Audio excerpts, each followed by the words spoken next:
ओम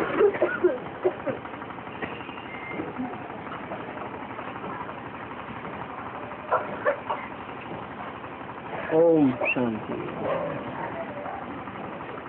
आज का रात्रि क्लास है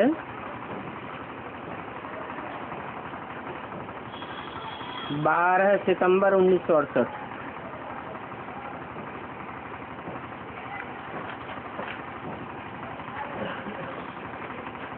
कई मीठे मीठे बच्चे हैं जिनको बाप को याद करने में तकलीफ होती है।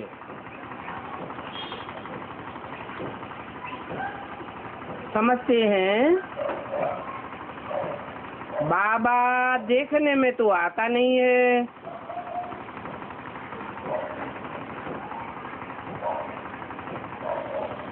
प्रैक्टिस पड़ी हुई है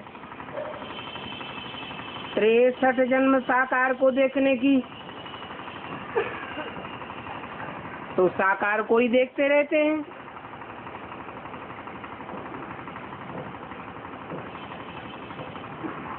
तो देखने का जैसे शौक हो गया है,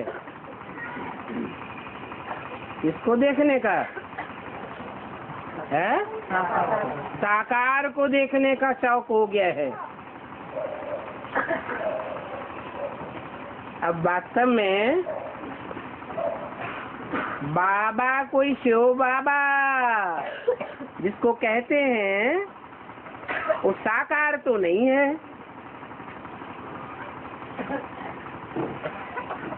वो तो आत्माओं का बाप है। आत्माएं सब निराकार हैं,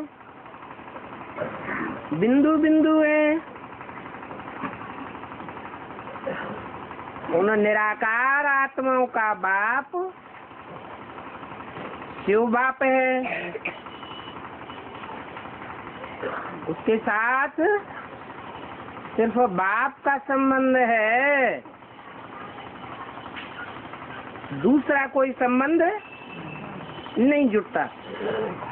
उसको ग्रैंडफादर नहीं कहेंगे, बाबा नहीं कहेंगे।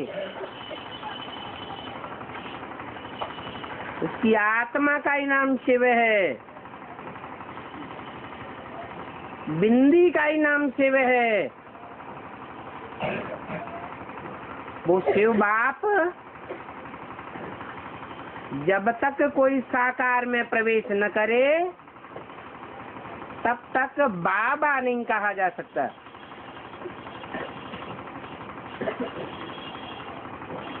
तो साकार और निराकार दोनों के मेल को बाबा कहा जाता है।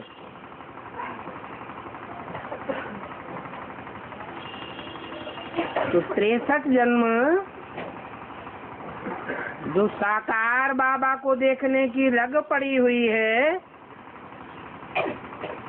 वो छूट जानी चाहिए। अभी समझाया जाता है कि आत्मा पतित हो पड़ी है।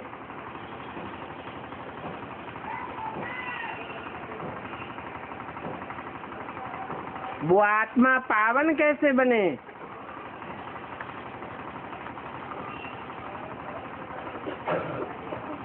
साकार को देखने से पावन बनेंगे क्या?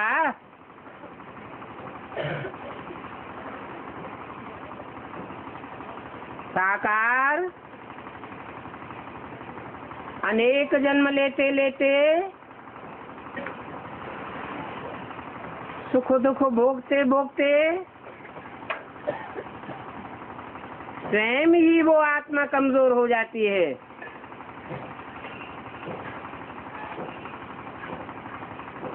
पतित बन जाती है। आत्माओं का बाप उस पतित तन में ही आता है। तो पतित साकार को देखने से कैसे पावन बनेंगे? परंतु साकार के बगैर निराकार बाप कोई काम नहीं करते।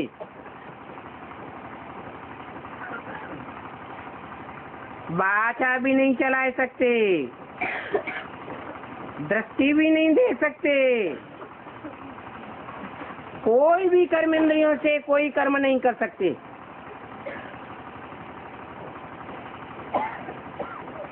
तो सवाल है पावन बने कैसे? अपने परम पिता को देखें कैसे?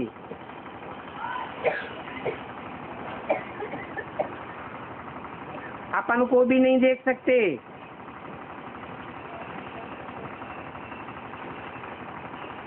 अपने बाप को भी नहीं देख सकते,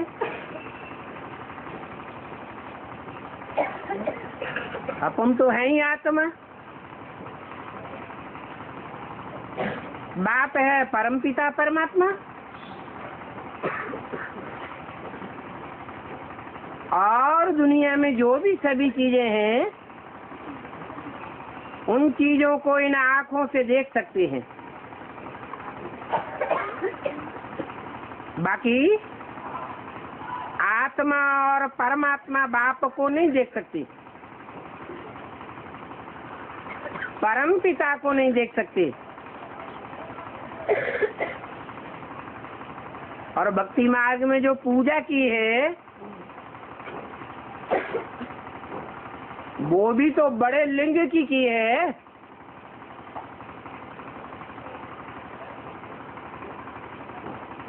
आत्मा अति सूक्ष्म ज्योति बिंदु, तो आत्माओं का बाप भी ज्योति बिंदु। देखने में तो दोनों नहीं आते, तो लिंग को देखने के आदि हो गए हैं, बड़े रूप को देखने के आदि हो गए हैं। लेकिन आत्माओं का जो बाप है उस बाप को इन आंखों से नहीं देख सकते।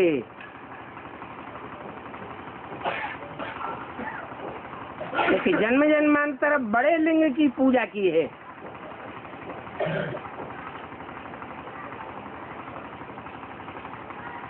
इससे साबित होता है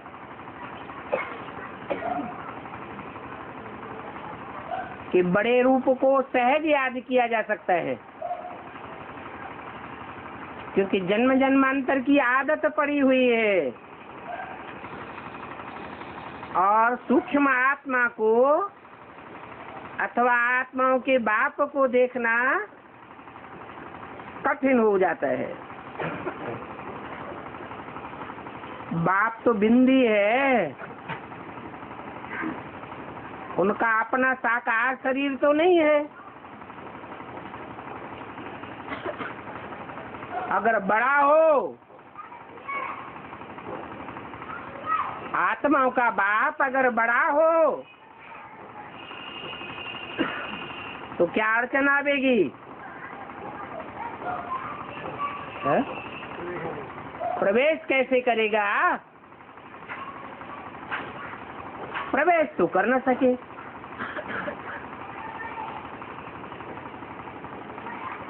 आत्मा भी छोटी है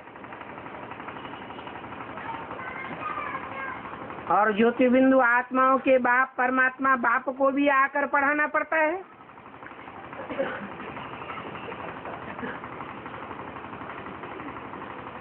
जैसे खुद ज्ञान का सागर है तो आत्मा भी ज्ञान धारण करती है। अपन को बच्चे भूलते हैं तो बाप को भी भूल जाते हैं। इसलिए याद के लिए पहला फाउंडेशन क्या है? अपन को आत्मा ज्योति बिंदु समझना, नहीं तो याद करने में कठिनाई हो जाएगी, याद करने में तकलीफ महसूस करेंगे।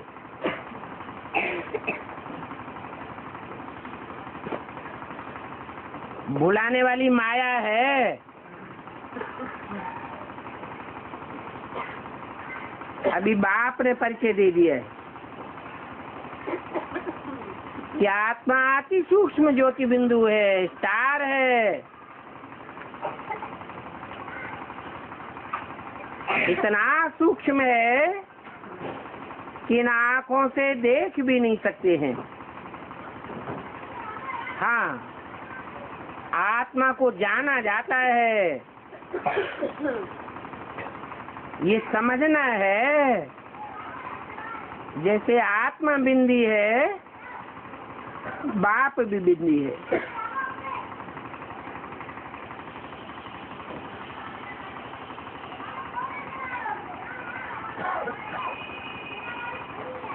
आत्मा बिंदी और आत्माओं के बाप ज्योति बिंदी को याद करना है। दोनों को याद करना है।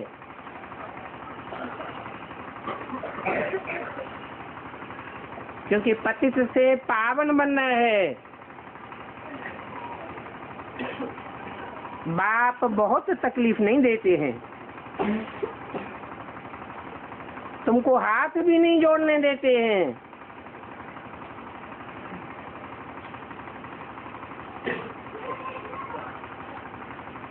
मुरली के अंत में क्या कहते हैं? रूहानी बाप रूहानी बच्चों को खुद नमस्ते करते हैं, नमन करते हैं, अर्थात झुकते हैं। किसके द्वारा? साकार के द्वारा नमन करते हैं। लेकिन नमन करने वाला कौन है? निराकार आत्मा है, वो निरहंकार है। नहीं तो गुरु लोगों में तो बहुत अहंकार होता है, क्योंकि सब गुरु लोग साकारी हैं और वो सदगुरु निराकारी, निरहंकारी, निर्विकारी है। तो देखो, तुमको हाथ भी नहीं जोड़ने देते, पाँव भी नहीं पड़ने देते, तो तुम हाथ किसको जोड़ते हो?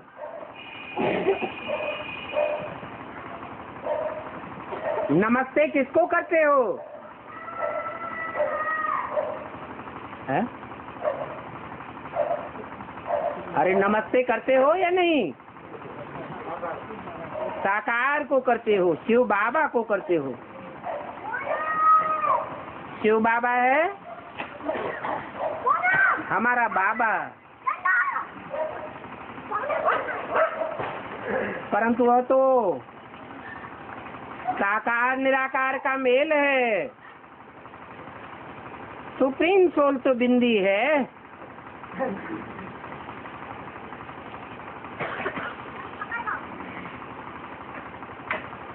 रिस्पॉन्ड भी करना पड़ता है,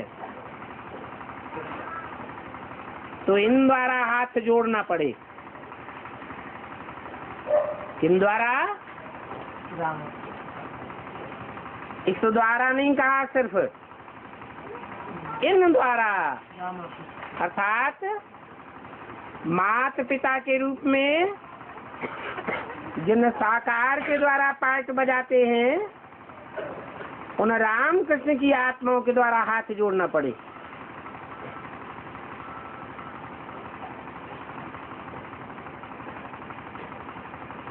नहीं तो वह कैसे समझे कि शिव बाबा इन द्वारा जोड़ते हैं।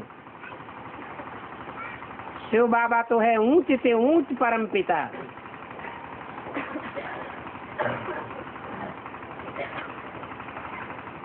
जब ऊंचे से ऊंचे परम पिता कहा,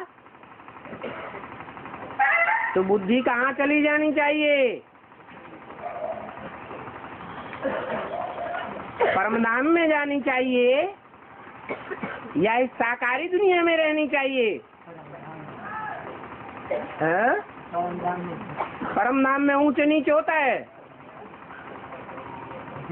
होता है? वहाँ तो ऊंच नीच की बात ही नहीं। ऊंच नीच कर्म कोई परमधाम में थोड़े ही होते हैं। रिगार्ड डिसरिगार्ड की बात परमधाम में नहीं है। कहाँ है? साकार दुनिया में। तो उनको कहा जाता है शिव बाबा। ऊंच ते ऊंच परम पिता।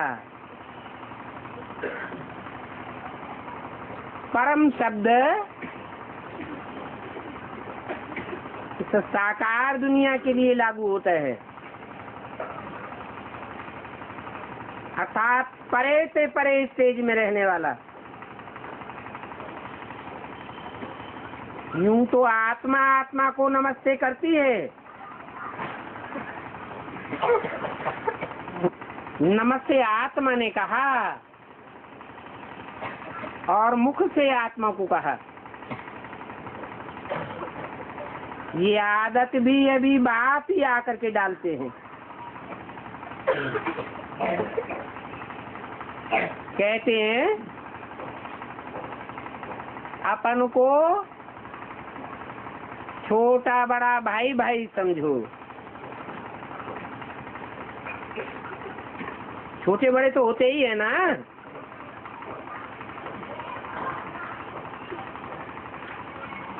कोई कोई बच्चे दो एक साथ पैदा हो जाते हैं तो भी छोटे बड़े तो होते हैं, है ना। एक सेकंड का अंतर तो होगा। तो बड़े भाई को बाप समान कहा जाता है, देखा जाता है उनमें बड़ा कौन।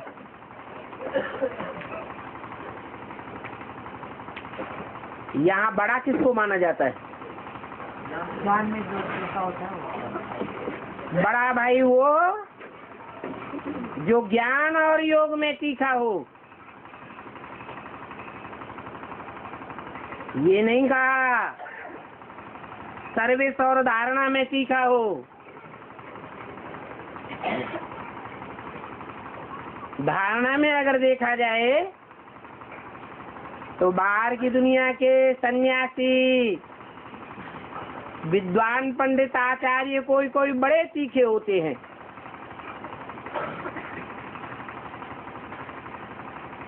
भाव स्वभाव में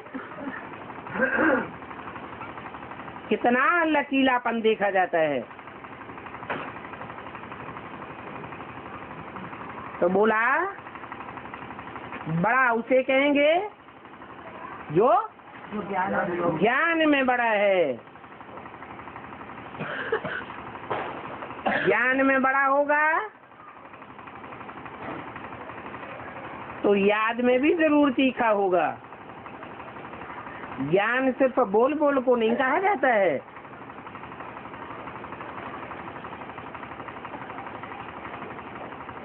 शक्ति स्वरूप में भी देखने में आवे, वाचा में भी देखने में आवे। बच्चे एक दो को देखते हैं तो बाप कहते हैं भाई भाई को देखो।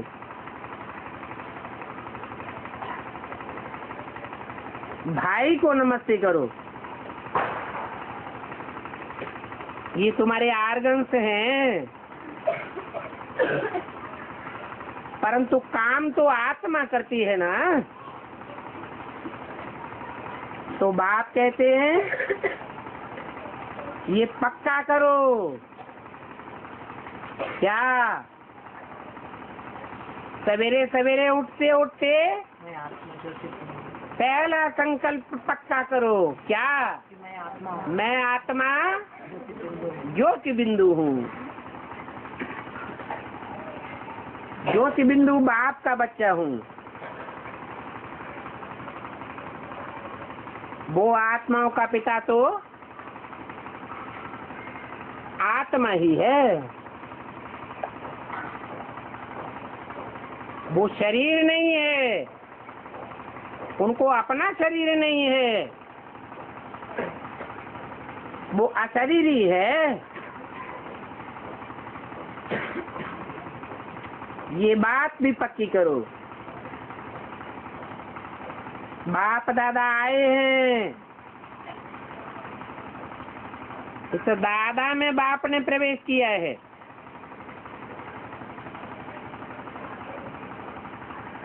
क्या?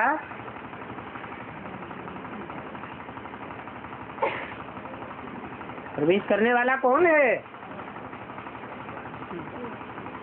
हैं?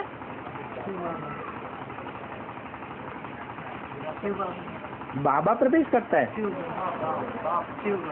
शिव बाप ने प्रवेश किया। प्रवेश करने वाला बाप है। और जिसमें प्रवेश करते हैं वो कौन है? हैं? पहले पहले जिसमें प्रवेश करते हैं वो कौन है? हैं? जगदम्बा। बड़ा भाई जगदम्बा।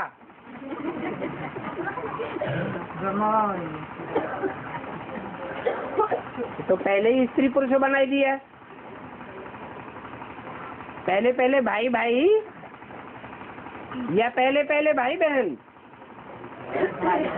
भाई भाई। तो आत्माओं के बीच में देखा जाए तो शिव भी आत्मा है, परंतु परम शक्तिशाली है, परम पायटधारी है। वो प्रवेश करता है तब शक्तिशाली है, तब ही परम पायटधारी है। तो कौन है जिसमें पहले प्रवेश करता है? जो मनुष्य सृष्टि का बाप है, सारी मनुष्य सृष्टि का पिता। सारी मनुष्य शक्ति उसको मानती है। एडम क्रिश्चियंस में, आदम मुसलमानों में, आदिनाथ जैनियों में, आदिदेव हिंदुओं में। वो बेहद का बाप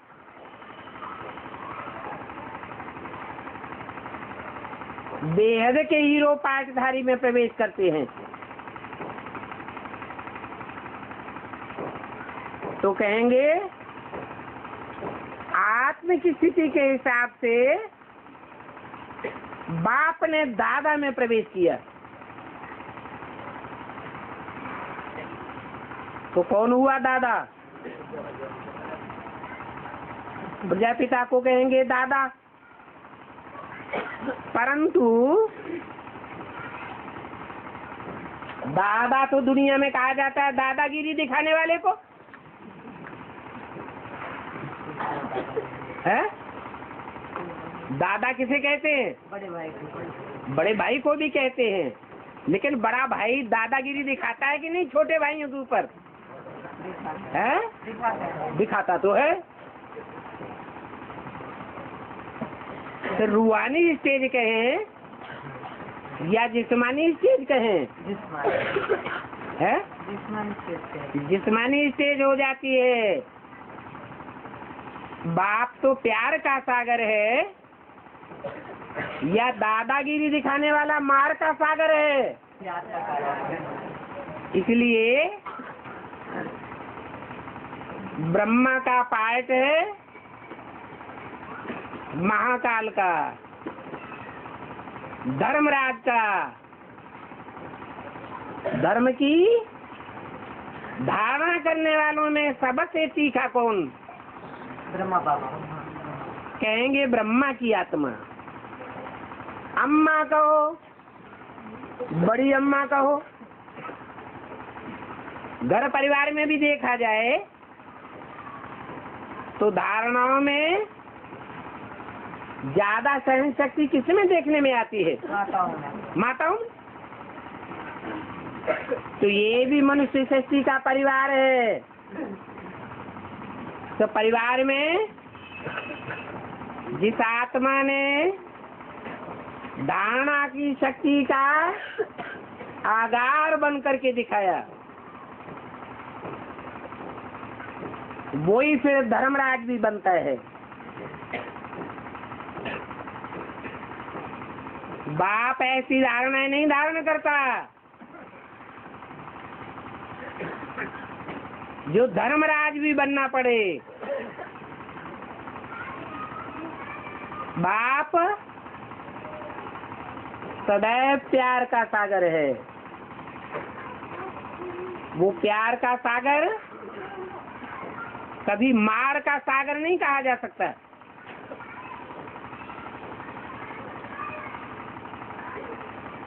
तो तुम बच्चे कल्प में एक ही बार बाप दादा कहते हो, और कोई ऐसे कह भी नहीं सकता। बेहद का बाप आकर के कहते हैं, बच्चे अपन को आत्मा समझो और मुझ बाप को याद करो। परमधाम में बैठे बैठे नहीं कहते हैं,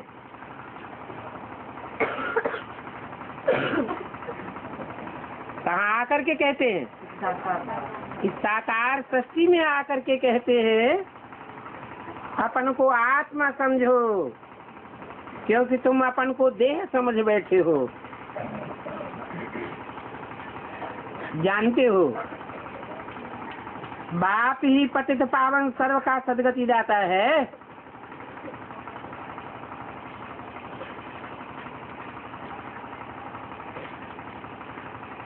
सर्व का सदगति दाता, या सिर्फ सनातन धर्म की आत्माओं का सदगति दाता? क्यों?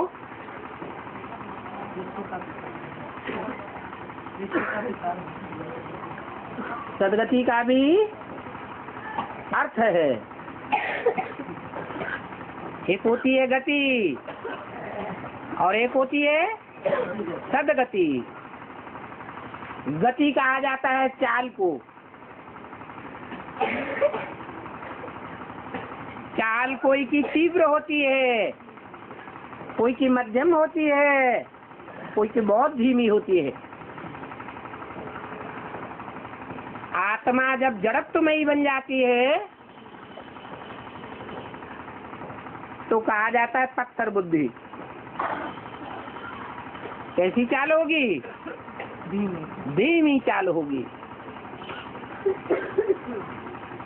उस जड़त्वमयी आत्मा को, पत्थर बुद्धि आत्मा को शिव बाप आकर के चैतन्य बनाते हैं। इतना चैतन्य बनाते हैं कि एक सेकंड में ऊंची से ऊंची स्टेज में उड़ जाती है। तो कहेंगे गति आ गई या गति मिल गई, परंतु उसे सच्ची गति नहीं कहेंगे, क्योंकि सच्चाई है तो सच्चाई के साथ अपोजिट में क्या है? झूठाई भी है तो सच्चाई है, झूठा नहीं है तो सच्चाई भी नहीं है। रावण राज्य है तो राम राज्य भी है। लेकिन ये परमधाम की बात है, आत्माओं की दुनिया की बात है या इस दुनिया की बात है? इस दुनिया की बात है। तो गति, सच्ची गति देते हैं। बाप आकर के सदगति देते हैं और मनुष्य गुरु आकर के दुर्गति देते हैं। कोई न माने तो 2500 वर्ष की हिस्ट्री देख ले, कोई भी कौम में इन गुरुओं की हिस्ट्री देख ले। इन गुरुओं ने मनुष्यों की दुर्गति की है या सदगति की है? एक एक मनुष्य मात्र की मेंटलिटी गिरती जाती है। हिस्ट्री इस बात की गवाह है। तो बाप कहते हैं कि मैं आकर के सबकी सदगति करता हूँ। ऐसे नहीं कि सिर्फ सनातन धर्मियों की सदगति करता हूँ,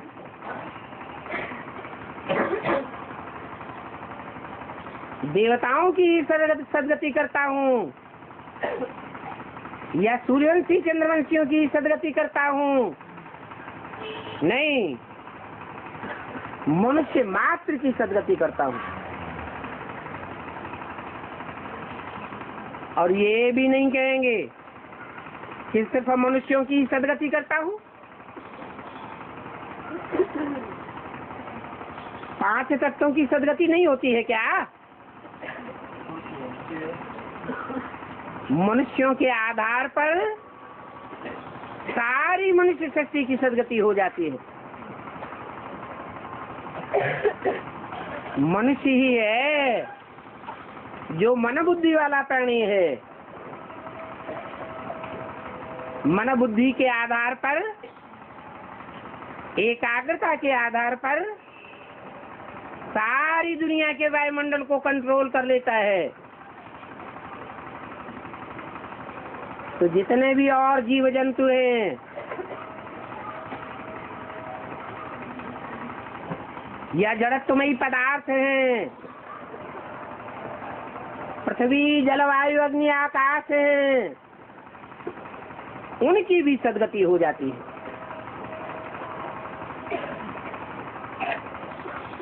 हाँ, कोई की कम और कोई की ज्यादा। ये भी अपने अपने पुरुषार्थ के ऊपर आधारित है।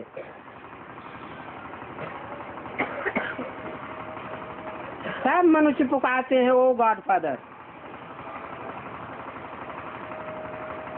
फादर क्यों कहते हैं? है? ना ना चाचा काका ताऊ क्यों नहीं कहते हैं? बाप क्यों कहते हैं? कोई कारण होगा। क्योंकि बाप से ही जन्म मिलता है और बाप से ही वर्षा मिलता है।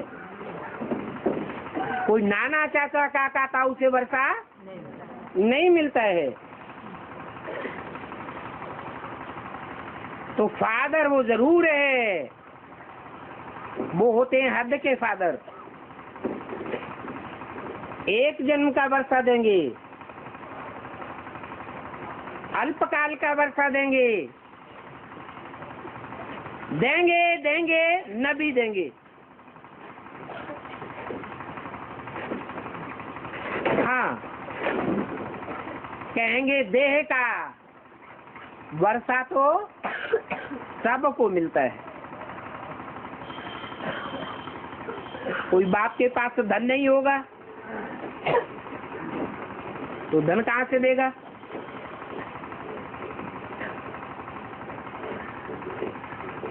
लेकिन तन का वर्षा तो सबसे मिलता है। लूला लंगड़ा भी मिले, वो अपने पूर्व जन्मों का हिसाब किताब, वो हद का वर्षा है। और बेहद का बाप जो आत्माओं का बाप है, वो बेहद का वर्षा देते हैं। देह का कनेक्शन एक जन्म से है, देह के बाप से एक जन्म का वर्षा मिलता है, और आत्मा का कनेक्शन अनेक जन्मों से है। तो बेहद के बाप से अनेक जन्मों का वर्षा मिलता है।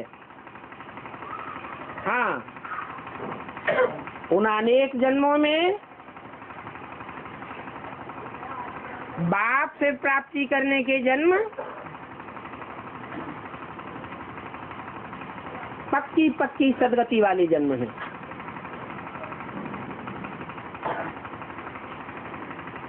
कोई कोई एक जन्म का वर्षा मिलता है, कोई कोई 21 जन्मों का वर्षा मिल जाता है। कोई भी धर्म की आत्मा क्यों न हो, एक जन्म का सुख का वर्षा हर आत्मा को मिलता है। पहले जन्म में कोई को दुख नहीं हो सकता। तो देखो, बेहद का फादर क्राइस्ट को नहीं कह सकते। बल संसार की 200 करोड़ मनुष्य आत्माएं हैं जो क्राइस्ट को अपना फादर मानती हैं, परंतु वो भी हद है, बेहद तो नहीं कहेंगे। गॉड को ही फादर कहा जाता है। कहते हैं ओ गॉड फादर लिबरेट करो। क्राइस्ट को नहीं कहते हैं हे क्राइस्ट लिबरेट करो। लिबरेट भी किससे करेंगे? दुखों के बंधन में सांप जकड़े हुए हैं, तो दुखों से लिबरेट करेंगे। परंतु ये नहीं जानते हैं कि दुख कौन देता है और कैसे देता है। कौन देता है? रावण। रावण कौन? कहेंगे ये देहधारी धर्मगुरु। झूठे होने के कारण झूठी बातें बताते हैं। कहेंगे शिवो हम ब्रह्मास्मि, भगवान सर्वव्यापी है, मेरे में है, तेरे में है। तेरे में तू नहीं जानता, मेरे में है, मैं जानता हूँ। भगवान बन करके बैठ जाते हैं। फिर जब बीमार पड़ते हैं तब मुख से निकलता है ओ गॉड फादर।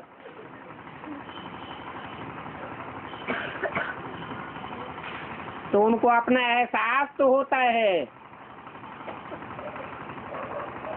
परंतु अहंकार के कारण अपनी कमजोरी को दूसरों के सामने बखान नहीं करते। तो झूठ खंड का मालिक बनते हैं और झूठ खंड के मालिक बनाते हैं। झूठ खंड है द्वैतवादी युग, उसका नाम ही रखा गया द्वापर। दो बातें चलती हैं, दो धर्म, दो राज्य, ज्यादा भी हो सकते हैं, दो भाषाएं, दो मत, दो कुल, हर बात में द्वैतवाद पैदा करते हैं। एक गुरु एक बात बताएगा, एक रास्ता बताएगा, दूसरा गुरु दूसरा रास्ता बता देगा। तो बात समझाते हैं, वो भटकाते हैं, भक्त बनाते हैं, भगाते रहते हैं।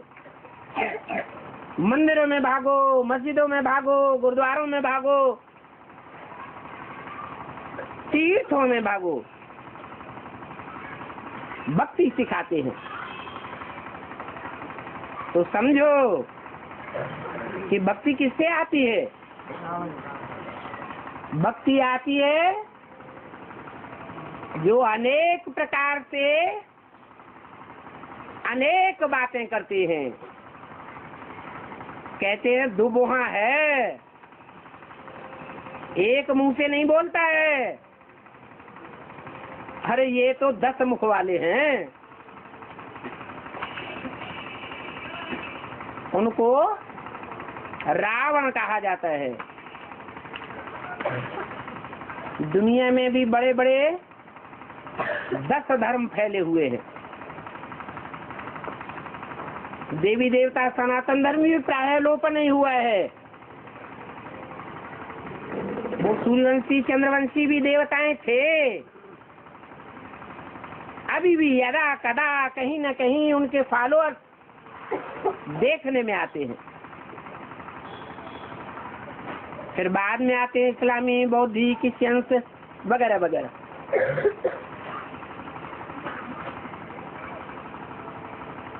भक्ति मार्ग में उनके जो मुखिया हुए हैं, उन मुखियाओं को दशावतार भगवान के रूप में दिखाई दिए है कि भगवान 10 अवतार लेते हैं। सिखों में भी कितने गुरु गिनाए दिए हैं? 10 गुरु गिनाए दिए। तो बाप बताते हैं ये गुरु साहब दुख देने वाले हैं, गलत रास्ता बता करके भ्रमित कर देते हैं। ये दुख अभी रावण के राज्य में तुमको मिलता है। कहते भी हैं ये तो राक्षस रावण राज्य है, परंतु समझते नहीं हैं। क्यों नहीं समझते हैं? है? इसलिए नहीं समझते हैं कि कल्प की आयु लाखों वर्ष समझ लेते हैं। ये नहीं जानते कि दुखों की दुनिया में दिन गिने जाते हैं, समय की गिनती होती है, और सुख की दुनिया में कोई दिन नहीं गिनता है। समय की गिनती की परवाह नहीं रहती है। इस बात पर कोई का विचार ही नहीं जाता कि दुनिया में जितने भी संवत हुए हैं, ईसा संवत हो, विक्रम संवत हो, शक संवत हो, हिजरी संवत हो, वो सारे ही संवत 2500 वर्ष के अंदर के हैं। ये दुखों की दुनिया में दिन गिनने की परंपरा शुरू होती है। तो 2500 वर्ष है दुखों की दुनिया, दुख का राज्य, रावण का राज्य, अंधकार का राज्य। कोई भी सच्चाई को नहीं जानता कि आत्मा क्या है, परमात्मा क्या है, ये सृष्टि चक्र कैसे घूमता है, इसको भी पता नहीं है कि एक ही परमपिता परमात्मा है जो इस दुनिया में आकर के सुखधाम की स्थापना करते हैं। वो ही सुख का सागर है, बाकी सब गुरु लोग दुख के सागर हैं। तो बात समझाते हैं अपनी देह सहित सभी संबंधों को छोड़ दो। मैं ब्राह्मण हूँ, मैं भंगी हूँ, मैं क्षत्रिय हूँ, मुसलमान हूँ, सिख हूँ, ईसाई हूँ, ये सब देह के संबंध हैं, देह के धर्म हैं। इन सब को छोड़कर अपन को आत्मा समझ मुझ बाप को याद करो, पक्का कर दो कि मैं ज्योति बिंदु आत्मा अविनाशी हूँ। मैं आत्मा भी अविनाशी हूँ। मैं आत्मा छोटी बड़ी नहीं हूँ कि किसी जन्म में छोटी हो जाऊं, किसी जन्म में बड़ी हो जाऊं। नहीं, मेरा दिव्य जन्म है और अलौकिक जन्म है। इस लोक में जैसे बच्चा जन्म लेता है, मैं आत्मा ऐसे जन्म नहीं लेती हूँ।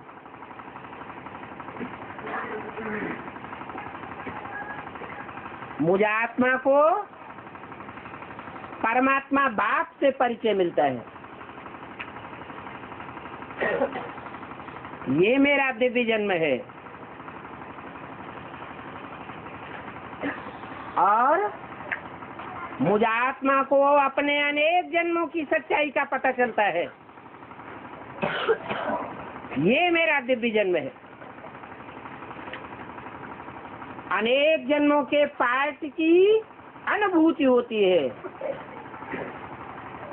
ये मेरे दिव्य जन्म की सच्चाई है।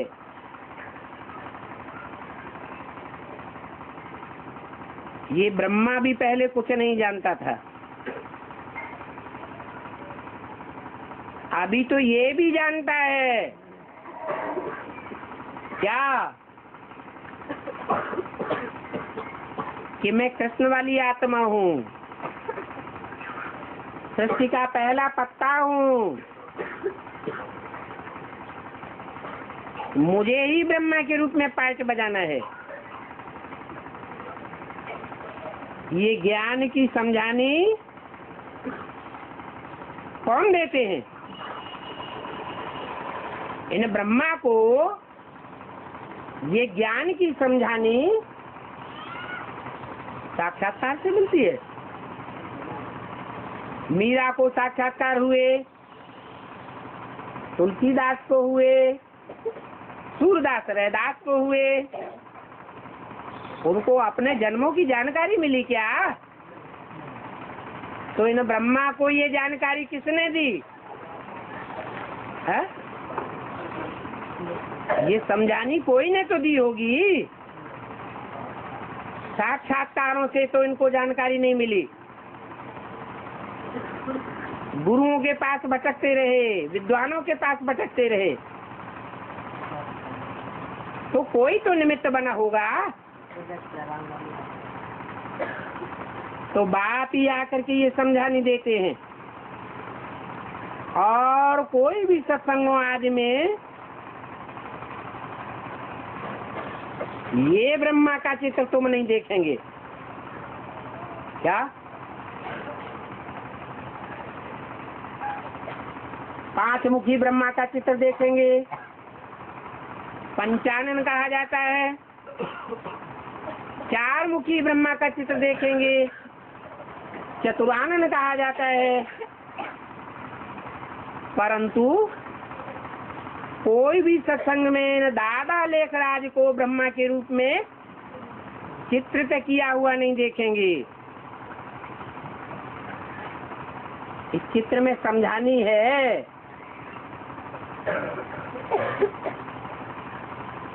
ये त्रिमूर्ति का चित्र भी नया है।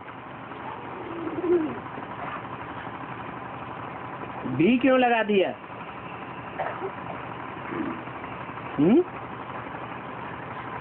ब्रह्मा के चित्र के मुकाबले त्रिमूर्ति का चित्र नया है, ऐसे क्यों बता दिया?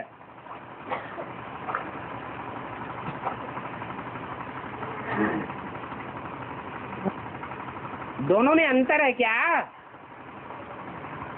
त्रिमूर्ति के चित्र में जो ब्रह्मा की मूर्ति और जो ब्रह्मा का चित्र यहाँ दिखाया जाता है, उस मूर्ति में कोई अंतर है क्या? है? अंतर है, तभी यहाँ भी लगाया गया। इस त्रिमूर्ति का चित्र भी नया है। बल वह त्रिमूर्ति दिखाते हैं भक्ति मार्ग में या बीके में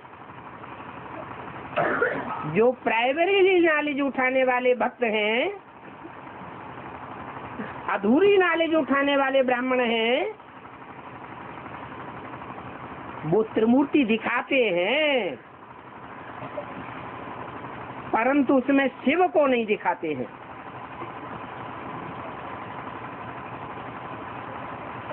कि शिव बाबा कौन है?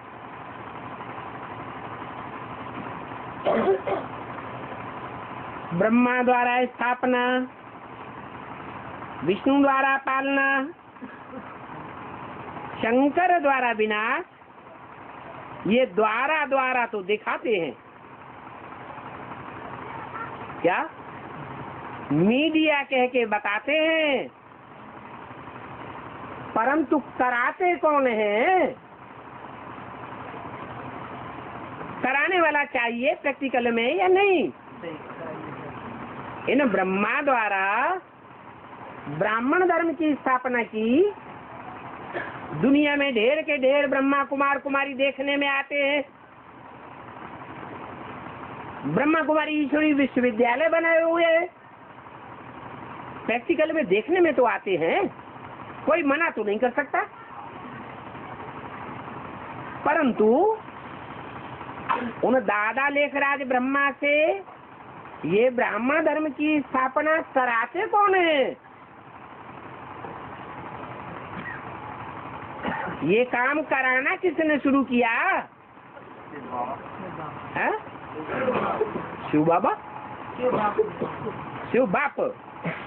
वो फुदक फुदक के बिंदी बिंदी बिंदी आत्माओं का बाप ज्योति बिंदु शिव, वो फुदक फुदक के ब्रह्मा बाबा द्वारा कराते हैं। है? शिव बाबा ने। हाँ, ब्रह्मा की बुद्धि में भी कोई ने ये बात समझानी दी कि तुम्हारा पाठ ब्रह्मा का है, तुमको ब्राह्मण धर्म की स्थापना करनी है, तुमको कृष्ण के रूप में, सृष्टि के पहले पत्ते के रूप में सतयुग में जन्म लेना है, तुमको प्रिंस बनना है। ये नहीं कहा तुमको नर से नारायण बनना है, क्या कहा? तुमको नर से प्रिंस बनना है। तो बताओ, इन्हों को ऐसा किसने बनाया कि दुनिया में ऐसा कोई भी धर्म गुरु कार्य नहीं कर सका, ऐसा संगठन कोई ने भी नहीं बना पाया जैसा इस ब्रह्मा के द्वारा ब्राह्मण धर्म की स्थापना का कार्य हुआ।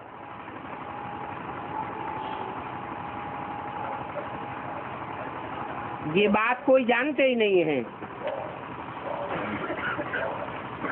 बात समझाते हैं।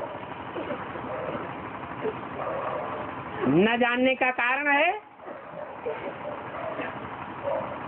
पतित भ्रष्टाचारी बुद्धि। इसलिए कोई भी पतित पावन बाप को नहीं जानते, बाप को खुद ही आकर के अपना परिचय देना पड़ता है। सब पापी हैं, पाप ही करते रहते हैं। भगवान के लिए कह देते हैं सर्वव्यापी है। कितनी ग्लानि कर दी है, ये ग्लानि दुनिया वालों ने कर दी है कि ब्राह्मणों की दुनिया वाले ब्राह्मणों ने भी कर दी है। है? वो कहाँ कहते हैं सर्वव्यापी है? कोई कहता है? मुख से नहीं कहते, चलो ठीक है, मुख से ही नहीं कहा जाता, कर्मों से भी कहा जाता है। तो क्या कर्म करते हैं जो सर्वव्यापी बाप साबित होता है? है? दृष्टि देते हैं, है? क्योंकि बाप कहते हैं दृष्टि से सृष्टि सुधरती है, परंतु किसकी दृष्टि से सृष्टि सुधरती है? पतित मनुष्यों की दृष्टि से सृष्टि अगर सुधरी होती तो कितने कितने धर्म पिताएं आए इस सृष्टि पर, उनकी दृष्टि से सृष्टि सुधर जानी चाहिए ना। ये सृष्टि तो और ही मेंटलिटी के आधार पर बिगड़ती चली गई। अभी बाप बताते हैं ये सब ग्लानि करते हैं।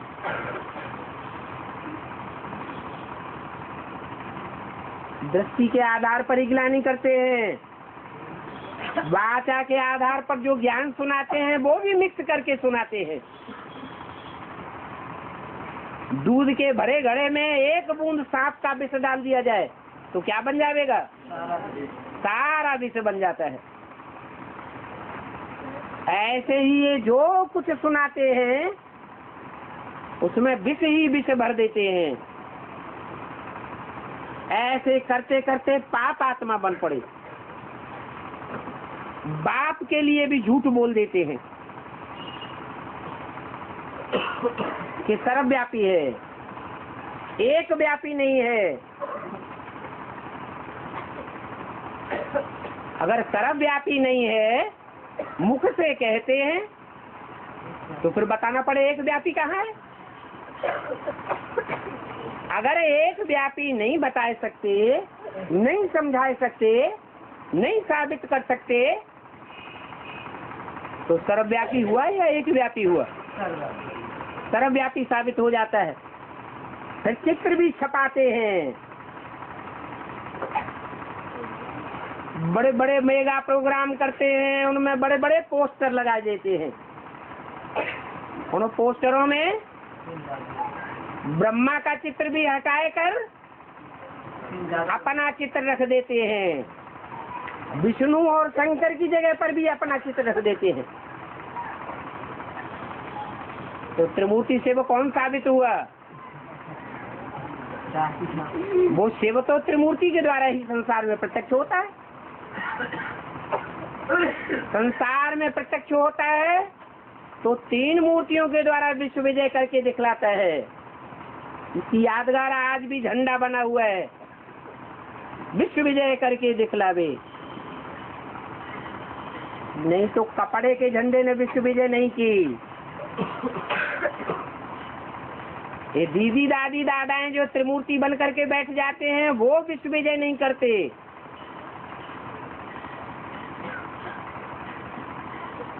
शरीर छोड़ते जाते हैं, विश्व विजय रह जाती है। जैसे ब्रह्मा का शरीर छूट गया, विश्व विजय तो नहीं हुई। इससे साबित होता है कि जिन तीन शरीर रूपी वस्त्रों ने विश्व में विजय प्राप्त की है वो तीन शरीर रूपी वस्त्र यज्ञ के आदि में भी थे और वही आत्माएं दोबारा जन्म लेकर के यज्ञ में आती है और विश्व विजय का कार्य संपन्न करके दिखाती हैं। तब कहा जाता है त्रिमूर्ति शिव बाप। ओम शांति।